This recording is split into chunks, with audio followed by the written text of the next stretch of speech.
Hello. Welcome to a brand new community health nursing lesson. My name is Jessie Wheatley and I'll be facilitating this lesson. Please make sure you have your notes in your notebook ready so you can follow along with this lesson. Thank you for listening to this lesson.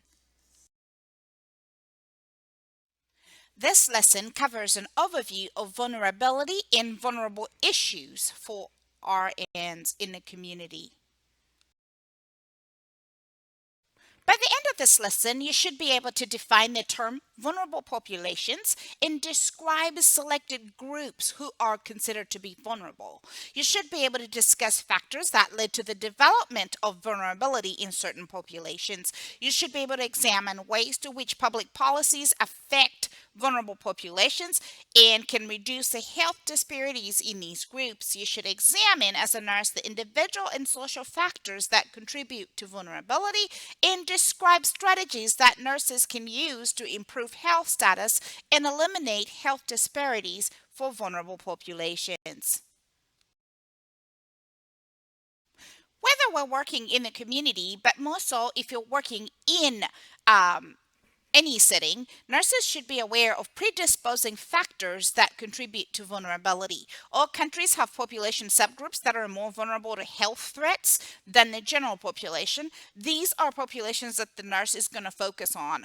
Vulnerable populations are more likely to develop health problems as a result of exposure to risk or to have worsened outcomes from the health problems than the populations as a whole. So if we're paying attention to population health, it is more specific that we pay attention to vulnerable people. Vulnerable people are more sensitive to risk factors than those that are more resilient, since they are often exposed to cumulative risk factors. So when you look at risk factors for disease processes, these people are going to be more prone to having a cumulative effect from those risks. These populations include poor people, homeless people, pregnant adolescents, migrant workers, severely mentally individuals, substance abusers, abused individuals, people with communicable diseases, and people with sexually transmitted diseases. We're going to focus on these populations and figure out nursing considerations for them. A lot of people wonder, and you will hear this with the general public, saying, what causes people to become more vulnerable? How come they can't just pick themselves out of that? Let's talk about factors that lead to vulnerability. There's several factors that lead to the growing number of poor people in the United States is one of them, including a reduction in earnings, uh, decrease in availability of low cost housing is making people more vulnerable. More households headed by women is a risk factor for vulnerability. Inadequate education and lack of marketable skills, welfare reform, reduced social security payments to children, Enfranchisement is one aspect of vulnerability that refers to a feeling of separation from mainstream society. So nurses need to be aware of people that are feeling disenfranchised. Enfranchised. I can't say this today, but you know what I mean. So you need to be more aware of people that are feeling separated from the mainstream, whether it be from any of those issues that are listed above. Poverty has a direct effect on the health and well being across the lifespan. Nurses need to be aware that poor people have a higher rate of chronic illness, infant mortality, morbidity, and shorter life expectancy in complex health problems. We know that a lot of the people we're treating in the hospital are coming from people from poor background. Child poverty is concerning. The nurse needs to be aware of that. The rates are twice as high as those for adults. So children who live in a single parent home are twice as likely to be poor than those who live with both parents. So single parent services is something that a nurse is going to monitor and make sure that is available. Let's talk about complex health problems in homeless people that include the inability to obtain adequate rest. You can imagine not being able to rest and how that would affect you. Sleep, exercise, nutrition, medication, exposure to infectious diseases, acute and chronic illnesses, infestations from the environment, trauma, and mental problems. all of these lead to these populations being more vulnerable. We know that healthcare is increasingly moving into the community, and this began with the deinstitutionalization of the severely mentally ill population, and continuing today with hospitals reducing inpatient stay. Vulnerable populations are even more at risk, and they need a wide variety of services that, and because they're often provided by multiple community agencies, nurses need to play a big role in coordinating these services and making sure that these vulnerable groups can reach all the different agencies. I always tell my students to think about what it takes for you to get your car registered. Think about the process of registering your car. Think about how you have to get your car inspected. Think about where you have to go to get your car inspected, which is different from where you have to get your taxes paid. Think about all the different places you have to go to get just that one thing done. A lot of the problems with vulnerable populations is moving from one agency to another to access other services they need. Nurses play a big role in making sure that the coordination is available for these vulnerable groups.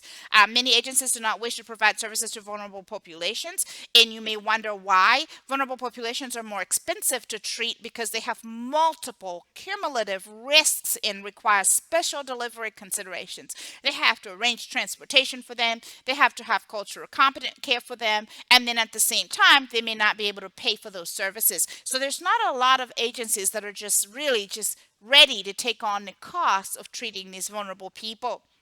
Socioeconomic problems I want you to think about, including poverty, isolation, physical and developmental aspects of age, poor health status, highly stressful life situations predispose people to vulnerability. So we're not all immune from becoming vulnerable. Vulnerability can become a cycle, so nurses have to play a big role in breaking that cycle. We have to look at the predisposing factors that lead to poor health outcomes. We need to look at chronic stress, we need to look at helplessness, and we need to be able to empower populations. The outcomes are increasing vulnerability, and it's what leads to why people become vulnerable.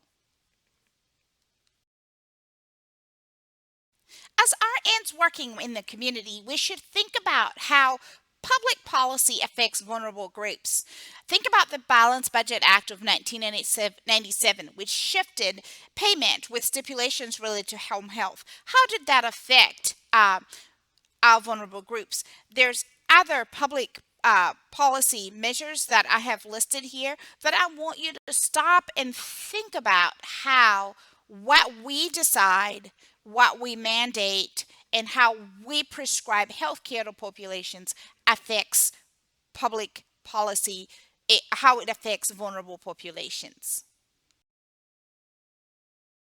We're going to talk about some nursing approaches to vulnerable populations. Nurses usually assess vulnerable individuals, families, groups to determine their socioeconomic status, the physical, biological, psychosocial, environmental factors that are problematic for the patient. So think of the care plan and think about how you do that at the bedside. This goes on also in the community as we try to determine and isolate vulnerable groups so that we can actually understand them better and help them better.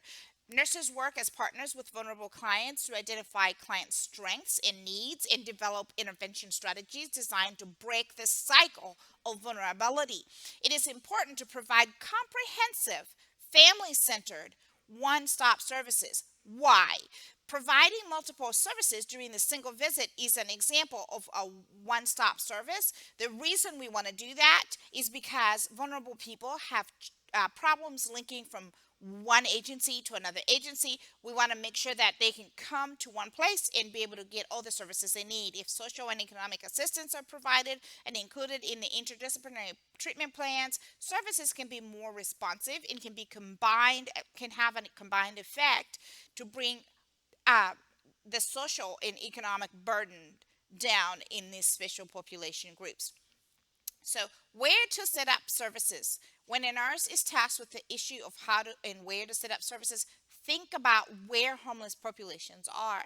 Think about places that are easily accessible by homeless populations. Homeless populations, think about places that they probably wouldn't want to go. So they may probably avoid the police station. So you probably wouldn't want to set up all your services at a police station. They may not wish to go to the medical center. Also, they would be transportation issues. So you don't want to set up all your homeless and vulnerable population services out at your hospital. You want to set services up where homeless populations exist and where vulnerable populations exist. The most convenient place for the client would be like a homeless shelter if they're a homeless person, where transportation and lack of comfort is in an unfamiliar place would not be issues.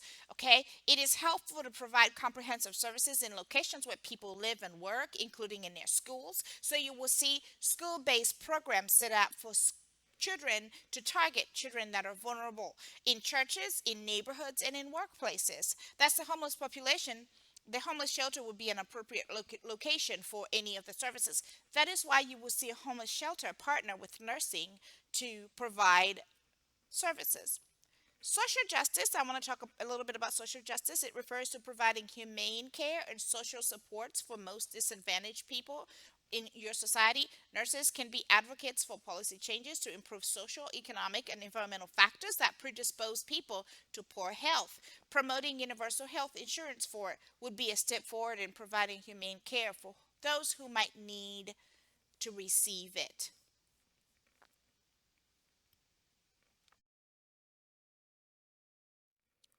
Thank you for listening to this lesson. I hope you have enjoyed this overview of vulnerability and vulnerable issues in healthcare. For questions about this lesson or corresponding notes, please feel free to email me. Have a lovely day.